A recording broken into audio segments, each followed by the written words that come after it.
Platão nasceu em 428 ou 427 a.C. e viveu até 348 ou 347 a.C. Viveu entre o auge da democracia ateniense e o fim de uma ordem social de liberdade e estabilidade política. Ele foi discípulo de Sócrates, mas ao contrário de seu mestre, ensinava filosofia para quem quisesse e pudesse aprender através da academia. Os estudiosos definem Platão em duas épocas, uma influenciada por Sócrates e outra por uma reflexão própria, a reflexão platônica. Outra característica sua é a preocupação que tinha com a situação política e com a justiça. Isso se passa principalmente após ver seu líder ser morto por questionar os poderosos. Platão escreveu várias teorias suas e de seu líder. As mais conhecidas são o mundo inteligível, onde se encontra toda a essência das coisas do mundo sensível ou em que vivemos, e o conjunto de livros A República, que elabora uma organização política e mais justa. Na edição 7 desse livro, contém o mito da caverna. O mito da caverna, criado por Platão, fala de prisioneiros que nascem e vivem acorrentados em uma caverna, de modo que fiquem de costas para a entrada da mesma, e que observam, através de uma fogueira, as sombras das pessoas, objetos, animais e plantas que passam por ali, e acreditando que tudo isso era o mundo real e tudo que nele há. Caso algum prisioneiro consiga sair dessa caverna, ele perceberia que tudo que ele tinha visto era apenas imagens reproduzidas por uma fogueira, e observaria como o mundo exterior era grande e maravilhoso em relação ao que havia presenciado até o momento. Porém, ao voltar para a caverna, ele não conseguiria convencer os seus colegas presos que somente acreditam numa realidade falsa e ilusória. Podem ser feitas algumas definições e associações dos elementos da alegoria a seus respectivos significados. Vale citar o seguinte: o caminho de saída da caverna é a determinação ou motivação de sermos o que desejamos.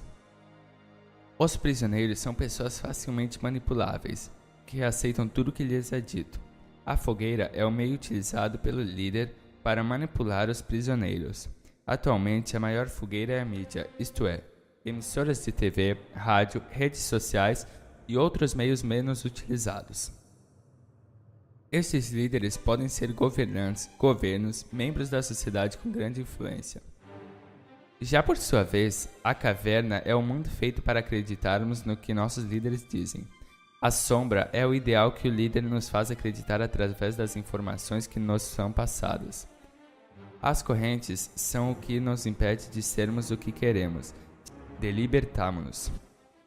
E os fugitivos são as pessoas que não deram ouvidos aos líderes e acreditaram no que era certo para eles, não deixando-se manipular. O mito da caverna de Platão é facilmente perceptível na sociedade atual, em vários governos que tratam de forma muito displicente a democracia e os direitos básicos à vida. Vale citar como exemplo nações como os Estados Unidos e a Coreia do Norte, nos quais há uma grande omissão e mudanças em informações divulgadas à população. Além disso, pode-se fazer uma associação à educação atual, onde os professores são os prisioneiros que quebraram a barreira imposta pelo governo em relação ao acesso ao estudo, as correntes na alegoria, e os alunos são os prisioneiros que ainda permanecem na caverna, sendo resgatados pelos primeiros fugitivos, quebrando assim as correntes da ignorância e da manipulação. A alegoria também é perceptível em várias obras literárias e audiovisuais, filmes, dos quais vale citar como exemplo sagas como Hunger Games, V for Vendetta e O Inimigo do Estado, nos quais é representada a manipulação do governo sobre os veículos e meios de imprensa, fazendo com que a população receba as informações desejadas pelo mesmo. É cada vez mais difícil para a sociedade como um todo escapar das correntes impostas pelo governo e pelos próprios membros da sociedade. Por isso, é de vital importância que tentemos buscar o acesso ao poder do conhecimento e da crítica, para que possamos facilitar a nossa fuga em direção à saída da caverna, que nos cerca e não nos leva a termos pensamentos e atitudes livres. Filme e texto realizado pelos alunos Anthony Tomil, Renan Tomil, Júlio Mas, Matheus Finardi, Felipe Deger e Rodrigo Klug do primeiro ano do ensino médio do Colégio Metropolitano de 2014.